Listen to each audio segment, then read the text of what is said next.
Olá, eu sou o pastor Alberto Rodrigues. Estou aqui com mais uma mensagem da Palavra do Senhor. E como eu sempre faço nesses vídeos que trato temas mais polêmicos, né? Nós damos toda uma gama de informações para vocês. Naturalmente que eu sempre deixo a minha posição, a minha opinião, mas eu deixo livre para todos vocês, correto? Então, tirarem as suas próprias conclusões e fazer as suas escolhas. Então, às vezes, alguns mais exaltados colocam alguns comentários e tal. Olha, a gente dá a oportunidade para todos se expressarem, para todos analisarem, porque não é interessante que você pense apenas como eu, forçado. Você tem que ter o seu próprio critério. E é isso que é a finalidade desses vídeos, é esclarecimento. Em todos eles nós damos informações pelos originais, né? Usamos em algumas situações diversas traduções. Eu tenho a possibilidade de utilizar diversas traduções aí, em diversos idiomas, são quase 100 traduções, os originais, tanto textos receptos como os textos que vieram, os chamados majoritários, os textos de Westcott e Hurt, tem diversos. Então, assim, a gente sempre vai dar oportunidade para todos. Então, vamos lá. Hoje, o tema é polêmico demais. Quem são os 144 mil do Apocalipse 7? Então, alguns versículos estaremos analisando, também diante das escrituras, e vamos também, claro, recorrer ao original e vamos também aos fatos históricos que envolvem esse texto até chegarmos a uma conclusão. Quem são os 144 mil do Apocalipse 7? No capítulo 7, versículo 1, então a gente começa lendo. Está escrito: E depois dessas coisas vi 4 anjos que estavam sobre os 4 cantos da terra, retendo os 4 ventos da terra, para que nenhum vento soprasse sobre a terra, nem sobre o mar, nem contra árvore alguma. Para alguns estudiosos, esses anjos são simbólicos, mas aqui não tem por que negar que sejam 4 anjos poderosos, cada um governando um das 4 extremidades da terra, os 4 pontos cardeais: norte, sul, leste, o oriente, e oeste, o ocidente.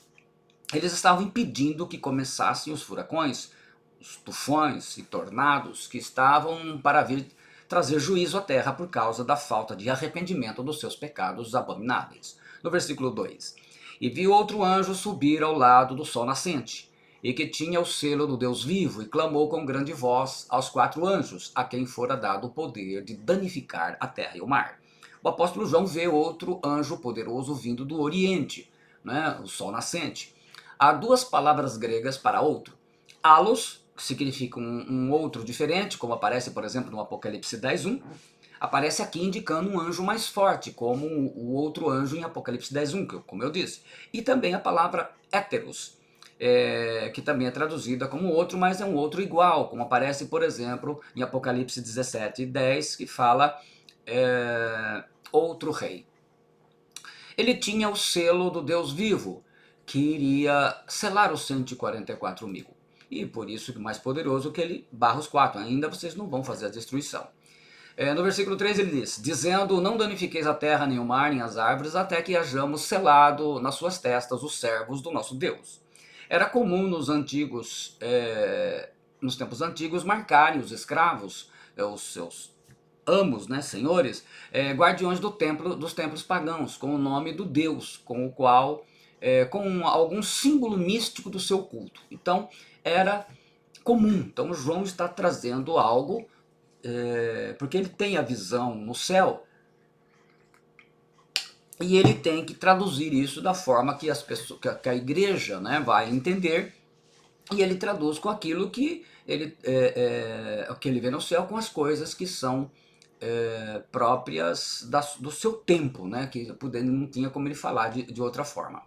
Marcavam também os soldados que estavam a serviço do imperador e que poderiam ser reconhecidos por sua marca se despertassem. A marca, nesse caso, era uma consagração ao Deus que se refere. O imperador selava documentos com seu sinete. Marcar na testa é símbolo de identificar quem é o seu senhor e o seu Deus, o seu dono, o seu proprietário, e por aí. Essa também será o sentido da famosa marca da besta. Na testa significa mente, pois é lá que nascem os nossos pensamentos. O nosso cérebro é o responsável por nossas ações. Simboliza sua decisão, sua escolha de obedecer com consciência o que era selado. Não podia ser violado e nem aberto. No versículo 4 ele diz: e ouvi o número dos selados, e eram 144 mil selados de todas as tribos dos filhos de Israel. Eram 144 mil. Grande parte dos estudiosos entende que o número 144 mil é apenas simbólico, porque o Apocalipse é um livro simbólico, segundo os seus entendimentos.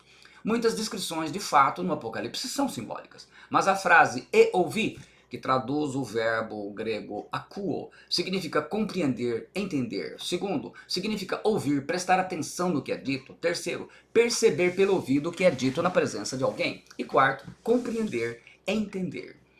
Isso muda tudo, pois o apóstolo João ele ouviu da boca do próprio Senhor Jesus Cristo e entendeu muito bem o que foi falado. Como não podemos tirar e nem acrescentar. Se for menos ou mais, Jesus estaria errando. Então, eu posso concluir com segurança no original grego do Novo Testamento que serão 144 mil pessoas seladas. Pronto. Não vai ser nem 139.999, nem 144.0001.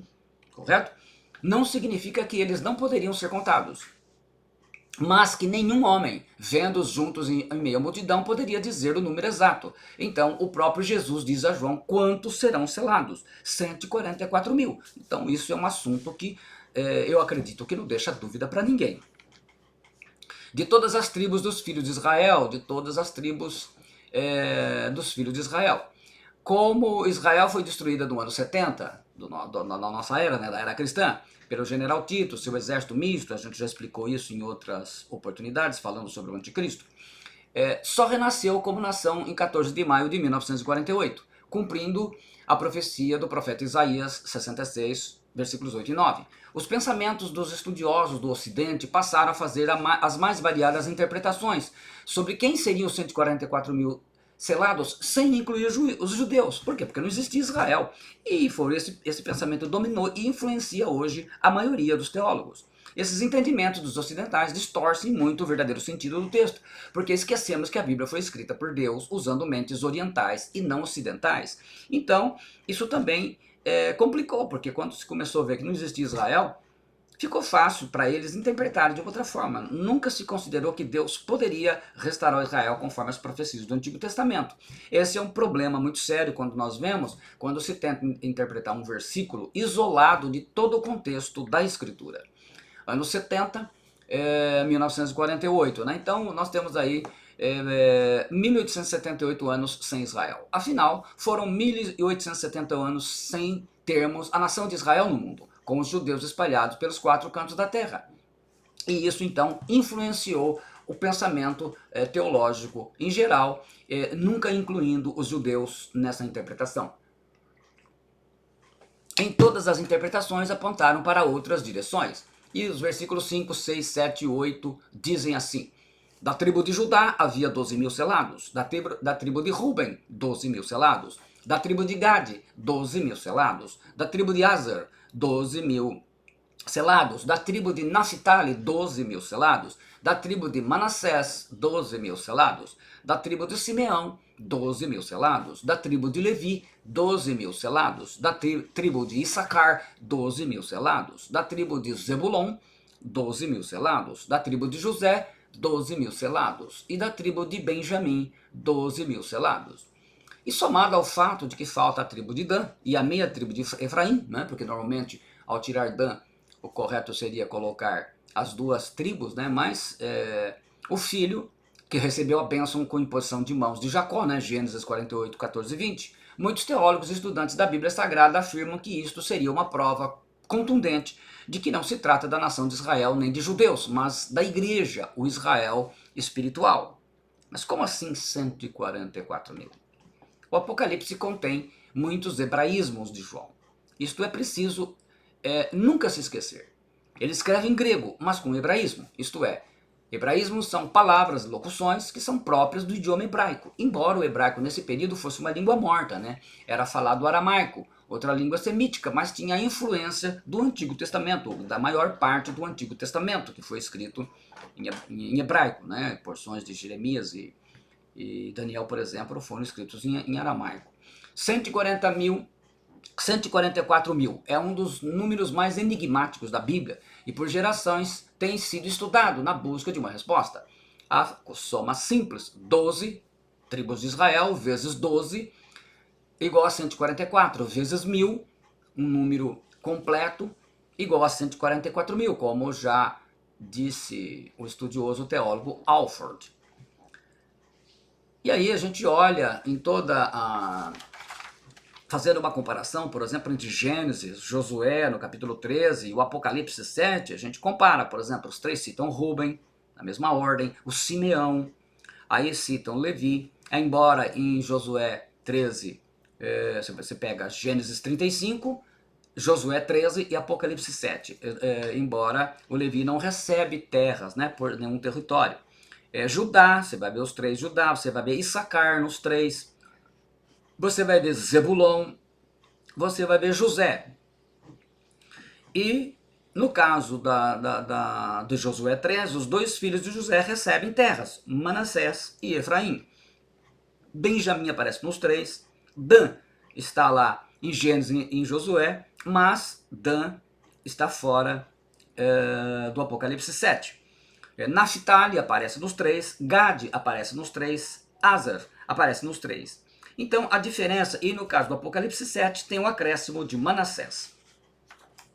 Essas são as considerações. Mas afinal, quem são esses 144 mil do Apocalipse? Como Israel, repetindo, foi destruída no ano 70 da era cristã, nosso tempo, e só renasceu como nação em 14 de maio de 1948, nesses 1878 anos surgiram muitas interpretações, as interpretações próprias de religiões também. Primeiro, há 10 divisões da igreja cristã, primeira interpretação. Segundo, intérpretes como Albert Barnes, Sharai, têm opinião de que se refere às 10 divisões da igreja cristã, mas a interpretação é tão sem fundamento bíblico que nenhum teólogo ou estudante da Bíblia levou a sério. Segundo, as testemunhas de Jeová. As testemunhas de Jeová dizem que essas pessoas representam a igreja de Cristo, a Israel de Deus. E esta é uma visão comum entre os estudiosos da Bíblia, aqueles que têm uma longa história na interpretação do Apocalipse. Supostamente, Deus começou a coletar os 144 mil no dia de Pentecostes, mas parou em 1935, quando teria sido completado o número de 144 mil. Alguns desses 144 mil ainda estariam vivos, e todos eles seriam testemunhas de Jeová. Mas em 1986, apenas 9 mil dos 144 mil estariam vivos. Os demais vão viver no paraíso aqui na Terra. Essa era a interpretação dos seus fundadores, Charles Taze Russell e Joseph Rutherford. Essa interpretação não tem nenhuma base bíblica, naturalmente, e reflete a maneira como as pessoas do Ocidente não entendem a mente oriental que Deus usou para escrever as Sagradas Escrituras e interpretam a favor do seu entendimento da sua religião. O terceiro entendimento, os que guardam o sábado. Os adventistas do sétimo dia acreditam que o selo é o sábado, assim como a marca da besta é o domingo. Para eles, como os 144 mil estavam guardando a lei, especialmente o sábado, e por isso foram selados. E usam o Apocalipse 14, 12. Também tem o preterismo, quarta interpretação. Dizem que os 144 mil são os cristãos que sobreviveram à perseguição romana entre 66 e 70 da era cristã, nosso tempo. O dispensacionalismo. Os 144 mil são judeus que se converterão a Cristo durante a grande tribulação. Sexto, Israel espiritual. Outros consideram que os 144 mil são representantes do povo de Deus, incluindo cristãos de todas as nações. O que está além da Bíblia não pode ser ensinado como verdade absoluta, uma vez que é ensinado, é um ensino próprio de uma religião. E não compete a mim, nem é a intenção desse vídeo, entrar nesses detalhes. Nós estamos no texto bíblico.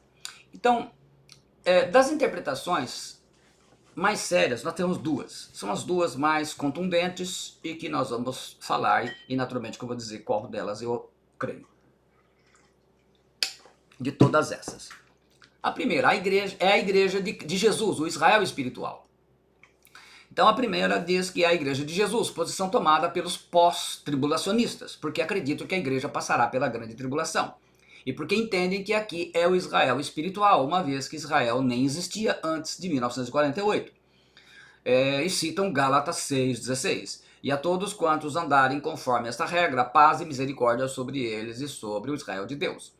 E são pessoas de autoridade que declaram, como Bengal, Alford, Lenski, David Brown, Milligan, entre outros.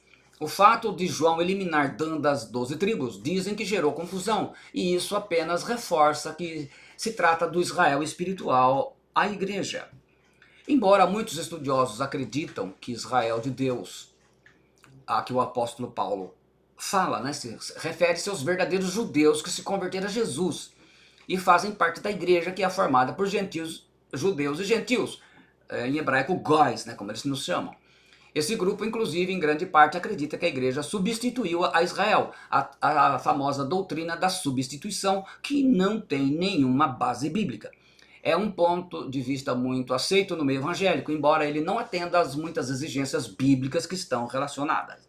E o segundo ponto de vista, que é o ponto de vista que eu creio. Os 144 mil são ou serão judeus redimidos por Cristo, conforme os textos que nós vamos analisar. O professor e grande conhecedor bíblico e teólogo irlandês James Rentour Tudge, mais ou menos em 1848, 100 anos antes de Israel voltar a existir e cumprir sua profecia, ele profetizou. Estou citando ele para vocês verem o que é ter visão bíblica. Ele disse isso 100 anos antes. E aquilo que ele interpretou estava correto. Ele diz, restringindo-se estritamente ao fato revelado em muitas profecias, analisou muitas profecias bíblicas, né? E isso nos revela que no período mencionado na visão, o povo judeu estará existindo como nação, e a maioria se encontrará ainda em incredulidade. E ele estava correto, muitos não acreditam ainda, e Israel veio existir e está aí, né? Enfrentando problemas, mas a nação veio existir. A profecia se cumpriu e é defendida também por Godet, Nathaniel West e Weidner, além do teólogo e comentarista bíblico irlandês Andrew Robert Fawcett, que acrescentou por volta de 1900, quer dizer, 48 anos antes de Israel renascer. Estou citando esses estudiosos antes de existir Israel, para ver como eles entendiam que era necessário que Deus cumprisse algumas profecias e trouxesse Israel de volta. É maravilhoso ver pessoas que realmente têm essa profundidade espiritual de interpretação da palavra pelo Espírito Santo, né? Ele diz, dessas tribos, um remanescente crente será preservado do juízo que destruirá a confederação anticristã. É significativo que a tribo de Dan seja omitida, para o que muitos motivos têm sido apresentados, e que Levi seja incluído. Muitos homens de Deus, então, no passado, conseguiram ver através das escrituras sagradas que Deus traria Israel de volta conforme suas promessas. Com o renascimento de Israel como nação em 14 de maio de 1948, cumprindo a profecia do profeta Isaías 66, versículos 8 e 9, então as peças do quebra-cabeça das profecias apocalípticas começaram a se encaixar. E ele diz, Isaías 66, 8, quem jamais ouviu tal coisa? Quem viu coisa semelhante? Pode acaso nascer uma terra num só dia? Ou nasce uma nação de uma só vez? Pois Sião, antes que lhe viessem as dores, deu à luz seus filhos. É o cumprimento da profecia do profeta Ezequiel. E ele nos diz lá em Ezequiel 9, versículos 3 e 4 e 6. E a glória do Deus de Israel se levantou de sobre o querubim, sobre o qual estava indo, até a entrada da casa, e clamou ao homem vestido de linho, que tinha tinteiro de escrivão à sua cintura, e disse-lhe o Senhor, passa pelo meio da cidade, pelo meio de Jerusalém, e marca com sinal a testa dos homens que suspiram e que gemem por causa de todas as abominações que se cometem no meio dela. Matai a velhos, a moços, e a virgens, a crianças e a mulheres, até exterminá-los, mas a todo homem que tiver o sinal não vos chegueis, começai pelo meu santuário. Os homens escolhidos que receberam a marca na testa são judeus e não góis, né, góis gentios. E a profecia é para Israel, Jerusalém. Os 144 mil serão selados na grande tribulação, antes de começarem os 7 juízos das trombetas sobre a terra. A 70ª semana de Daniel é o tratamento de Deus para com Israel e Jerusalém. Daniel 9, 24. 70 semanas estão determinadas sobre o teu povo, o povo de Daniel, povo judeu, e sobre a tua santa cidade, Jerusalém, para fazer cessar a transgressão, para dar fim aos pecados, para expiar a iniquidade, para trazer a justiça eterna, para selar a visão e a profecia e para ungir o santo dos santos. A era da igreja na terra acontece entre a 69ª semana e a 70ª, a 69 e a 70, semana de Daniel. Israel existiu como nação do êxodo do Egito, 1512 a.C., mais ou menos, até o ano 70 depois de Cristo, quando foi destruída no Império Romano. A igreja nasceu no ano 33, em Atos 2, com a descida do Espírito Santo, e conviveu com Israel por 37 anos, até a destruição de Israel no ano 70 da nossa era, a era cristã. Renascida em 1948, Israel tem 75 anos e a igreja tem 1990 e já convivem juntas por 75 anos. Esse tempo todo sem Israel foi a era da igreja, que está chegando ao fim, o que significa que o arrebatamento da igreja não está muito longe.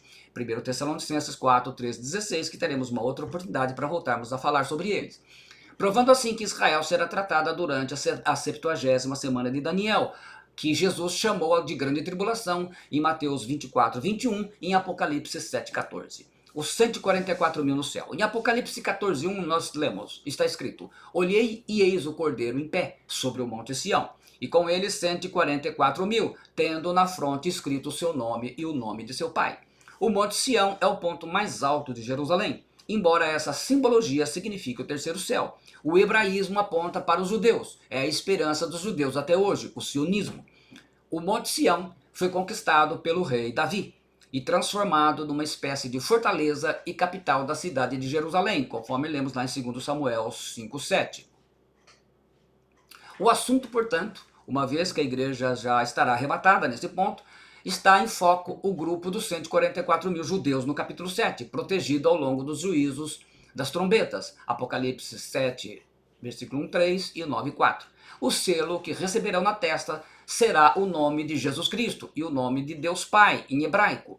As 4 letras do alfabeto hebraico que compõem esse tetragrama, o famoso tetragrama bíblico, né, escritas da direita para a esquerda, são Iod, Re, Vav e de novo o Re, que é traduzido em português, ou nos nossos idiomas, né, é YHWH, de onde surgiu aí nomes como Jeová, Yahvé, Javé.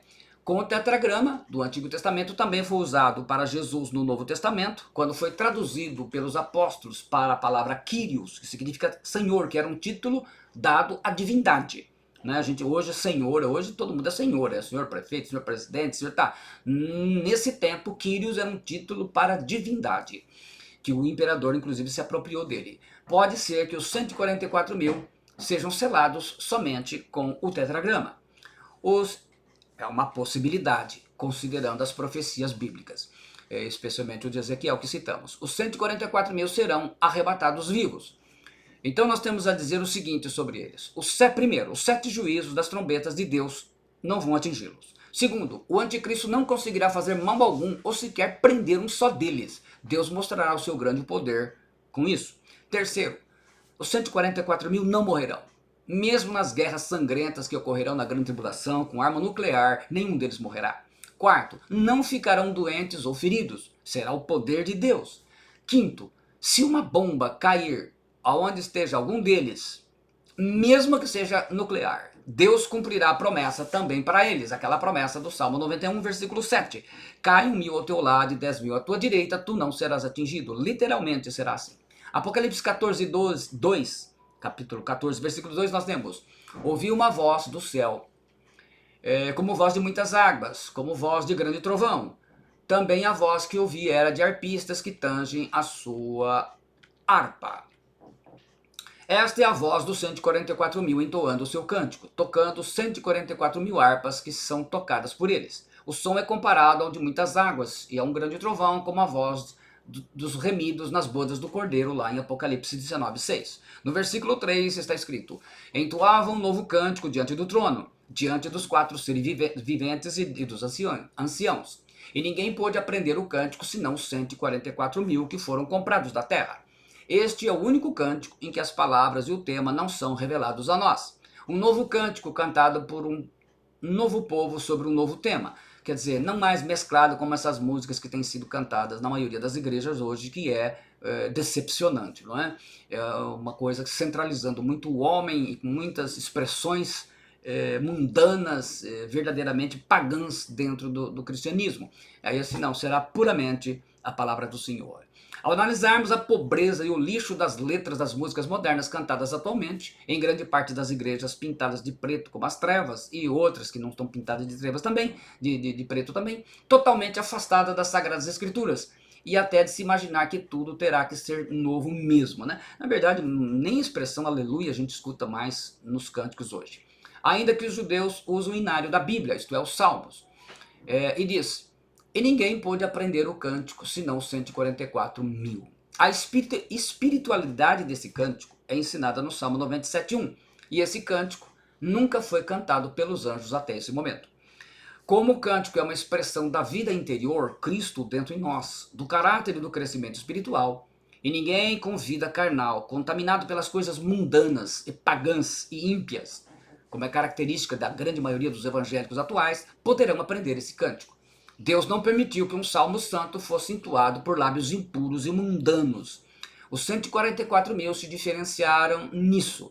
Eles serão o melhor que Deus terá na terra no período da grande tribulação, pois os demais estarão completamente em trevas, embora milhões serão salvos pela pregação e o testemunho dos 144 mil. E diz ainda o versículo que foram comprados da terra, que traduz a palavra grega agorazo, comprar, redimir. Os 144 mil foram comprados pelo sangue de Jesus Cristo, como a igreja e todos os remidos. É um hino para salvos e renascidos, redimidos pelo sangue bendito do Senhor Jesus Cristo. No versículo 4, são estes os que não se macularam com mulheres, porque são castos. São estes os seguidores do Cordeiro, por onde quer que vá. São os que foram redimidos dentre os homens, primícias para Deus e para o Cordeiro. A frase, são estes os que não se macularam com mulheres. Nós temos aqui o verbo grego moluno, quer dizer poluir, manchar, contaminar, sujar, usada no Novo Testamento para aqueles que não se mantiveram puros da corrupção do pecado, mas se contaminaram pela fornicação e adultério. Então eles não se poluíram, né? Guiné, mulher, uma ilustração da habilidade de Deus de guardar extraordinariamente puros e crentes, os crentes em meio à grande tribulação. Simbolicamente, não tiveram relacionamento com a falsa religião da riqueza, corrupção e mundanismo, mas serão solteiros, homens virgens e puros, separados para a obra do Senhor. Então, não se envolverão. Para você entender esse fato, basta ver a maioria das igrejas, quantos moços e moças, adolescentes, ainda são virgens e puros. Com esses namoros que aos 13, 14, 15, 16, 17, 18 anos são sem propósito, que acaba terminando em relações sexuais, intimidade, gravidez indesejada, muitos casos de aborto, o assassinato de bebês, coisas muito tristes, né? Sem envolver adultérios também. E diz ainda o texto, porque são castos. A palavra grega é pártenos, que significa uma virgem núbil, com idade de se casar, mulher que nunca teve relação sexual com um homem. Homem que se absteve de toda sujeira e prostituição presente na idolatria, e assim manteve sua castidade, alguém que nunca teve relação com mulheres. Essa frase indica que os 144 mil judeus evangelistas terão resistido ao sistema do anticristo, bem como às tentações do sexo ilícito e promíscuo, incluindo aqui o lesbianismo e o homossexualismo, segundo Coríntios 11:2, podemos acrescentar aqui, né? Hoje tão comum na vida das pessoas, incluindo pastores, bispos, evangélicos em geral, especialmente gente do Ministério Louvor, que tem sido hoje um depósito de gente com pecados sexuais. Se considerado literalmente o texto grego, a afirmação não se macularam com mulheres provaria que todos os 144 mil judeus serão homens. Mas a afirmação seguinte, porque são castos, se considerado literalmente o original grego, provaria que todos eram mulheres. O que muitos estudantes da Bíblia entendem que a ideia aqui é descrever a pureza de caráter e que os 144 mil judeus serão homens salvos, redimidos por Cristo, mas que poderá ter algumas mulheres salvas que não se contaminaram com o sistema religioso idólatra e imoral da grande prostituta descrita no Apocalipse 17. Bom, que são judeus, o texto deixa muito claro e não tem o que ficar inventando. Se vai ter mulher, isso somente quem estiver aqui vai poder comprovar. Os relacionamentos pagãos e imorais, como amaziados, adultérios, namoro com relação sexual, vários casamentos, né? Primeiro, segundo, terceiro, quarto, né? Divórcios, segundos e terceiros casamentos, homossexualismo, pedofilia, pederastia, lesbianismo, tudo isso terá o seu ápice no reinado do anticristo. Depois a frase seguinte diz: são eles os seguidores do Cordeiro por onde quer que vá. A palavra traduzida como seguidores aqui, akoloteo, ou akolotio, juntar-se a alguém como um discípulo, tornar-se ou ser discípulo de alguém. Esta é a prova que o discipulado é uma exigência de Jesus Cristo, e nem na grande tribulação isso será afrouxado. Discipulado, isso indica lealdade a Jesus Cristo como discípulo. Os 144 mil judeus são firmemente leais a Cristo, seja qual for o custo, porque são discípulos de Cristo. Os 144 mil serão frutos do discipulado a Cristo. Em qualquer lugar que eles forem, o caráter deles ficará evidente pelo fato de serem discípulos de Cristo. No céu, já estão glorificados, assim como a igreja arrebatada no capítulo 1, e portanto já fazem parte dela também. E diz mais o texto: são os que foram redimidos dentre os homens. A palavra aqui traduzida como redimidos é agorazo, grego, palavra que significa comprados no mercado para libertar. Esses serão os primeiros judeus salvos após o arrebatamento da igreja, no Apocalipse 4:1. Primícias, aparque. Essa palavra, ofertar primícias ou os primeiros frutos. Tirar os primeiros frutos da produção da terra que era oferecida a Deus. A primeira porção da massa de farinha da qual os pães sagrados eram para ser preparados. Daí o uso do termo para pessoas consagradas a Deus para sempre. Os 144 mil judeus serão separados para o serviço especial de Deus. Você pode também conferir isso em Deuteronômio 26, dos versículos 1 a 11. Enquanto as primícias, que era a parte da ceifa, da colheita, não fossem dadas a Deus, a colheita não poderia ser usada de outro modo. E você pode conferir isso em Êxodo 23:15, Números 18:12. E diz ainda o texto: para Deus e para o Cordeiro. Isso significa que as primícias e a colheita que se seguirá redundarão em louvor a Deus nosso Pai e a seu Filho Jesus Cristo. Da mesma forma que a colheita de frutos da terra entre os homens é uma bênção. É uma forma de afirmar que tudo é para a glória de Deus.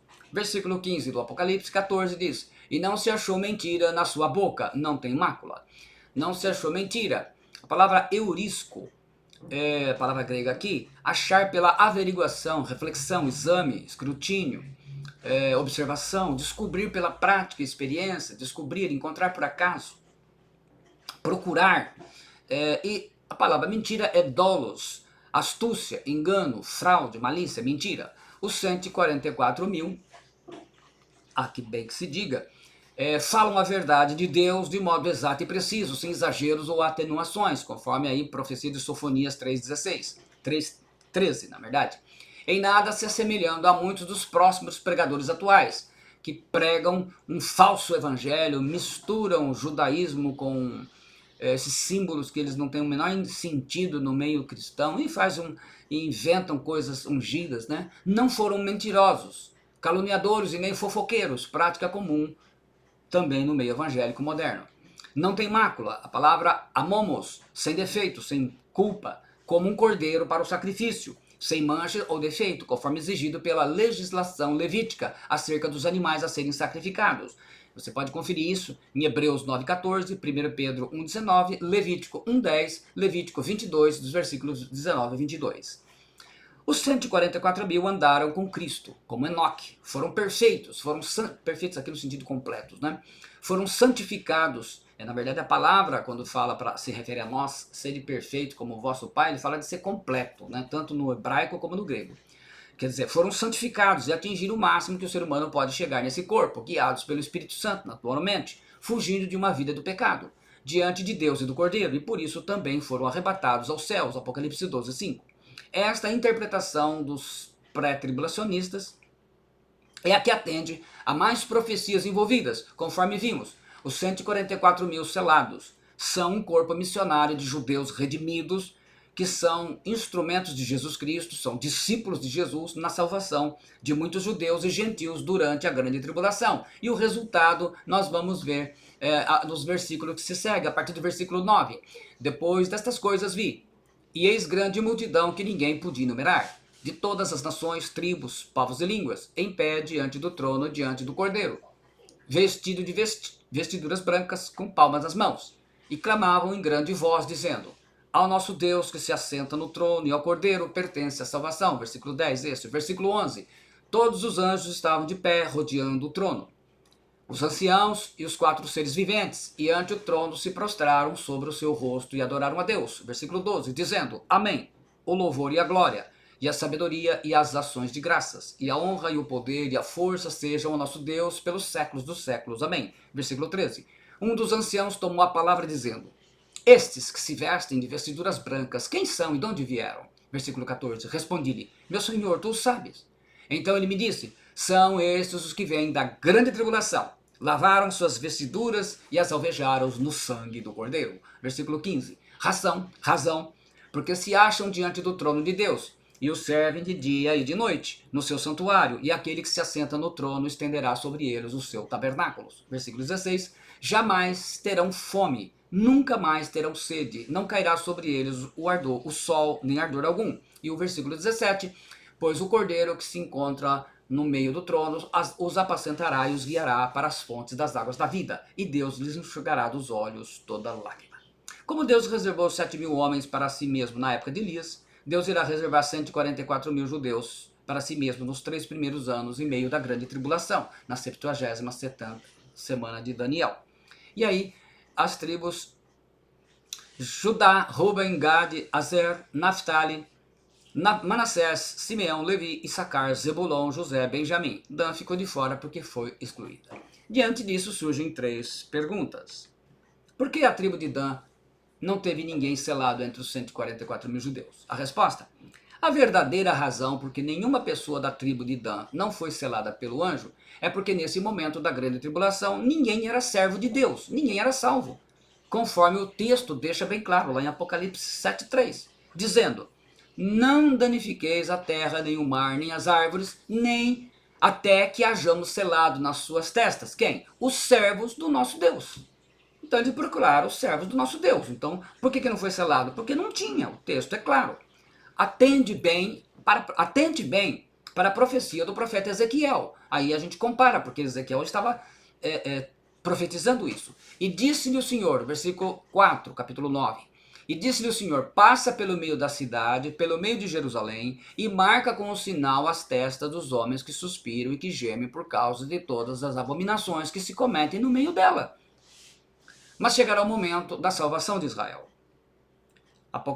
Romanos 11, 25 e 26, o apóstolo Paulo escreveu: Porque não quero, irmãos, que ignoreis este mistério, para que não sejais presumidos em vós mesmos, que venha endurecimento em parte de Israel até que haja entrado a plenitude dos gentios. E assim todo Israel será salvo, como está escrito: virá de Sião o libertador e apartará de Jacó as impiedades. A tribo de Dan será restaurada com as outras tribos de Israel, quando Jesus voltar sobre o Monte das Oliveiras e para entrar no milênio.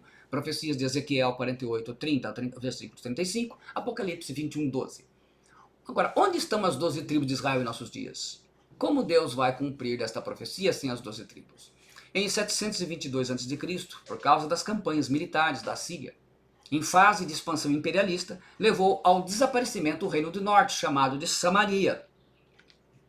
As 10 tribos de Israel, o reino do norte, foram exiladas, enviadas para lugares onde até hoje não se tinha ideia, e acabaram perdidas porque se rebelaram contra o Senhor Deus de Israel e foram castigadas duramente. O reino do sul, que é Judá, é que se tornou o povo de Israel e sobrevive até hoje, contando ainda com a tribo de Judá, que morava ali mesmo, a tribo de Benjamim, e parte da tribo de Levi, que também morava por ali.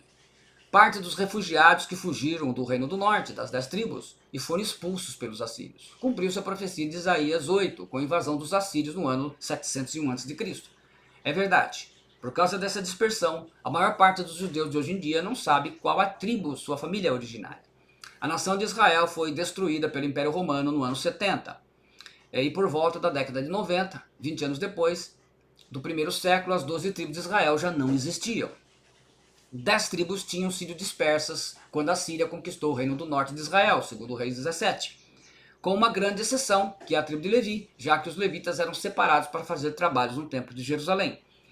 Nós sabemos exatamente quem eles são. Inclusive, muitos deles mantêm o sobrenome Levi até os dias de hoje.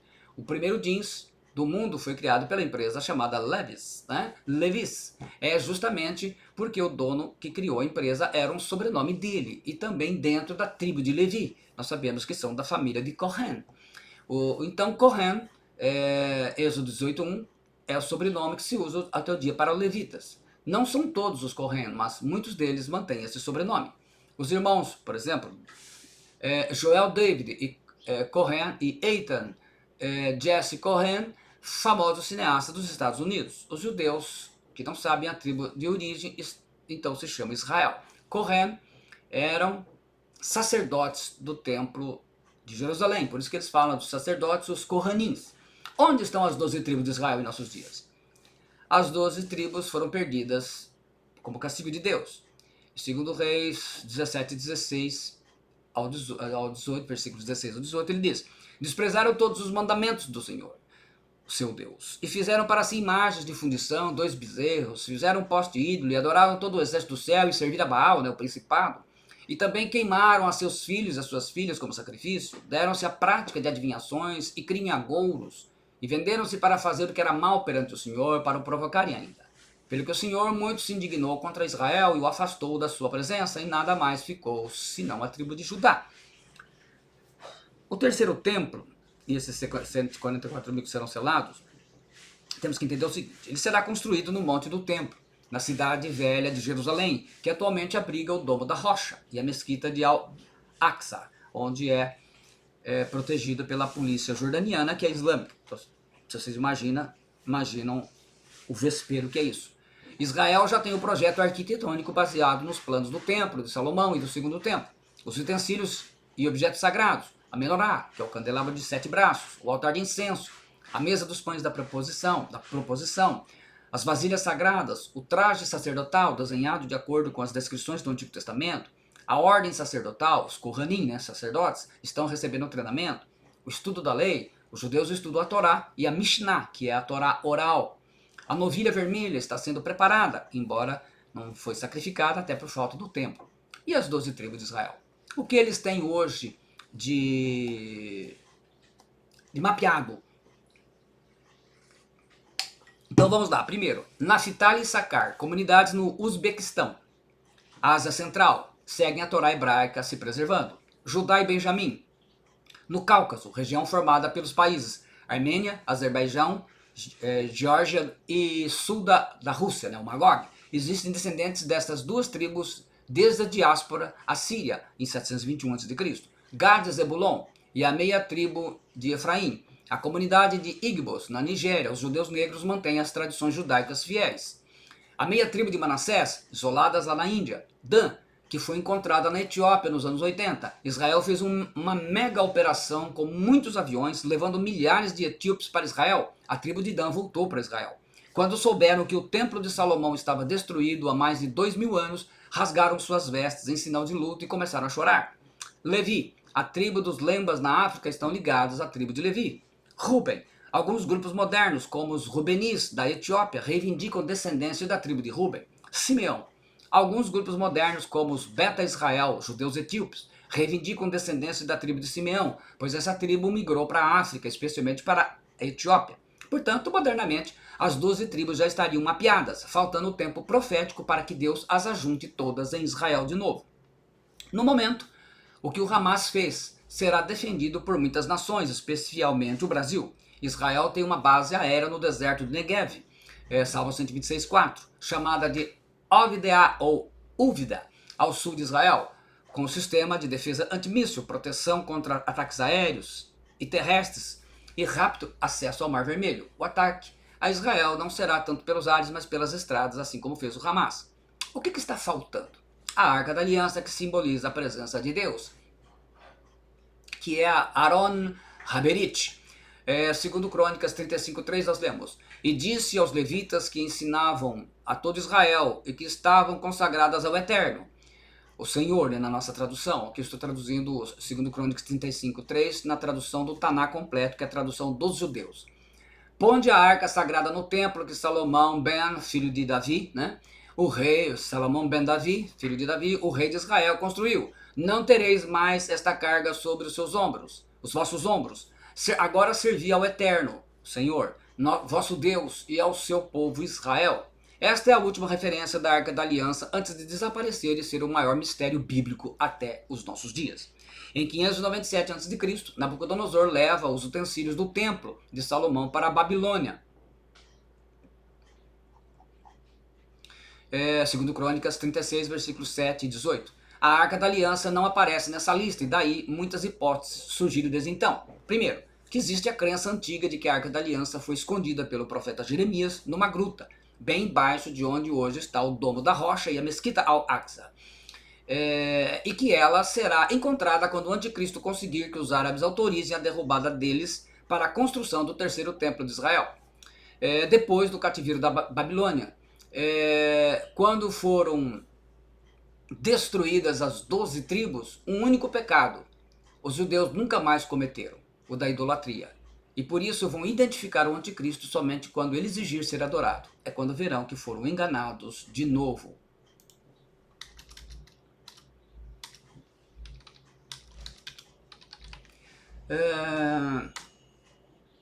Israel é sim o relógio de Deus. Acredite você ou não, goste você ou não. Jeremias 31:9, na tradução do Taná completo. Ouvi, ó nações, a palavra do Eterno, e anuncia as ilhas mais remotas. Fazei saber, aquele que espalhou Israel entre as nações, congregá-lo-á, e o guardará como um pastor ao seu rebanho. Apesar de nunca terem vindo a Israel até então, esses povos continuaram praticando o judaísmo até os dias de hoje. É maravilhoso ver as tribos de Israel estão, apesar do tempo, estão aí sendo mapeadas. E a gente faz a última pergunta: como Deus vai cumprir essa profecia se as 12 tribos não estão lá? O próprio Deus, a resposta é: o próprio Deus irá trazê-las de volta conforme a profecia de Isaías. Ele diz assim em Isaías 49:22: assim diz o Senhor Deus: eis que levantarei a minha mão para os gentios, e ante os povos arvorarei a minha bandeira. Então trarão os teus filhos nos braços, e as tuas filhas serão levadas sobre os ombros. Isaías 60, versículo 8 e 12. Quem são esses que vêm voando como nuvens e como as pombas das suas janelas?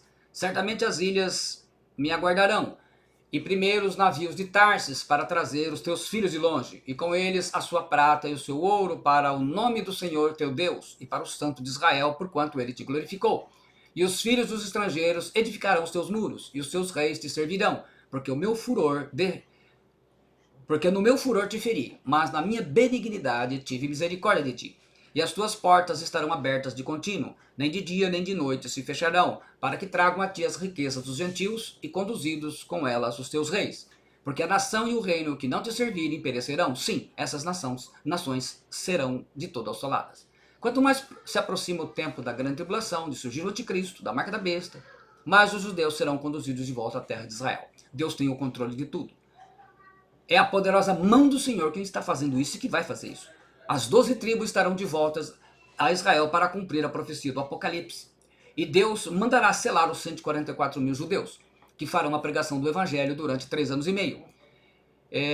Não serão tocados pelo anticristo, como eu falei, e ganharão milhões de almas para Jesus, conforme já lemos o texto.